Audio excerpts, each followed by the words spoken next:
Non cadre পদে নিয়োগের ক্ষেত্রে সরকারি কর্ম কমিশনের নতুন নিয়মে হতাশা এবং ক্ষোভ প্রকাশ করে ৬ দফা দাবিতে সমাবেশ এবং মানববন্ধন করেছে ৪০তম বিসিএস নন ক্যাডার প্রার্থীরা।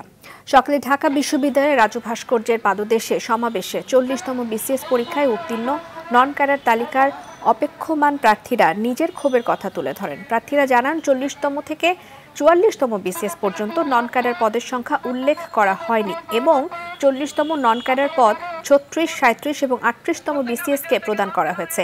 তাই এইসব বিসিএস বিজ্ঞপ্তির তারিখ অনুযায়ী নন ক্যাডার পদ বিভাজনের মাধ্যমে পদসংখ্যা নির্ধারণের সিদ্ধান্ত বাতিলের দাবি জানিয়েছেন তারা। সরকারি বিধি মেনে সরকারি আইন মেনে সুপারিশ করা হবে, কিন্তু এই সরকারি আইনটা তো আসলে আমাদের জন্য না। আমরা তো ৪০ বিসিএস আমরা পাশ করে গেছি।